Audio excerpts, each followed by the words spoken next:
लंबी गुलामी ने भारत के इसी आत्मविश्वास को हिला दिया। টানা এক দশকেরও বেশি সময় ধরে ভারতের ক্ষমতায় রয়েছেন নরেন্দ্র মোদী। শক্ত নেতৃত্ব এবং বিরোধীদের ওপর কঠোর অবস্থানের মধ্য দিয়ে মোদী সরকার দেশ জুড়ে নিজেদের কর্তৃত্ব প্রতিষ্ঠা করেছেন। টানা তৃতীয় মেয়াদে ক্ষমতায় থাকা তার দল বিজেপি বারবার অভিযোগের মুখে পড়েছে, বিশেষ করে রাষ্ট্রীয় সংস্থাকে রাজনৈতিক স্বার্থে ব্যবহার, বিরোধীদের চাপে রাখা সহ নানা অভিযোগ। তবুও এতদিন পর্যন্ত মোদীর পদত্যাগের দাবি খুব একটা জোরালোভাবে সামনে আসেনি। তাহলে প্রশ্ন উঠছে, এবার হঠাৎ কেন মোদীর পদত্যাগের দাবি উঠেছে ভারতে?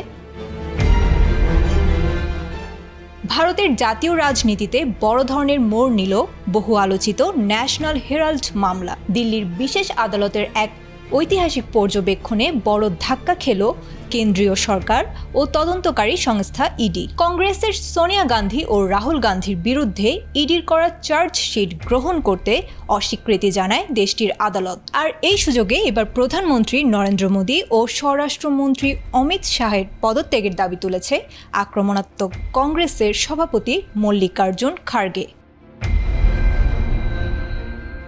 ভারতীয় গণমাধ্যম হিন্দুস্তান টাইমসের এক প্রতিবেদন থেকে জানা গেছে, জওহরলাল নেহেরু প্রতিষ্ঠিত ন্যাশনাল হেরাল্ড সংবাদপত্র নিয়ে প্রথম দুর্নীতির অভিযোগ তুলেছিল বিজেপি। 2013 সালে করা তাদের এই অভিযোগটি নতুন করে আইনি প্রক্রিয়ায় আসে 2014 সালে বিজেপির ক্ষমতায় আসার পর। রাজনৈতিক প্রতিহিংসা নাকি আইনি প্রক্রিয়া? দীর্ঘ এক দশকের টানাপোড়েনে থাকা ন্যাশনাল হেরাল্ড মামলায় মঙ্গলবার নতুন এক মাত্রা যোগ করল দিল্লির রাউস এভিনিউ আদালত। সোনিয়া ও রাহুল গান্ধীর বিরুদ্ধে যে চার্জশিটটি দাখিল করা হয়েছিল তা আমলে নিতে সরাসরি নাকচ করে দিয়েছেন আদালতটির বিশেষ বিচারক বিশাল গগনে। এ ব্যাপারে আদালত সুস্পষ্টভাবে জানিয়েছে, আইনের চোখে এই চার্জশিটের নেই কোনো বিচারিক ভিত্তি।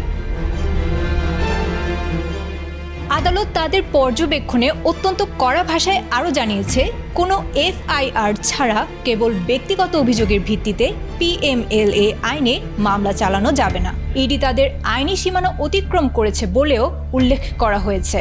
তাই বলা যায়, বিজেপির তোলা দুর্নীতির অভিযোগ যে আইনিভাবে ধোপে টিকছে না, আদালতের এই সিদ্ধান্ত তারই ইঙ্গিত দিচ্ছে।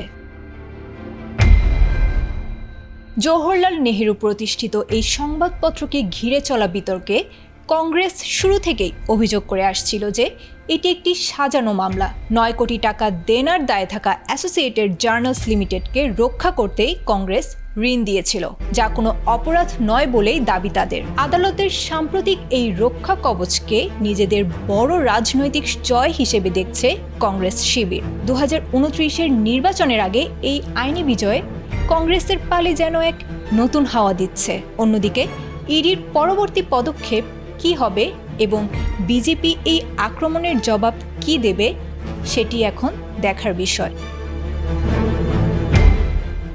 Desk report, ATN Bangla.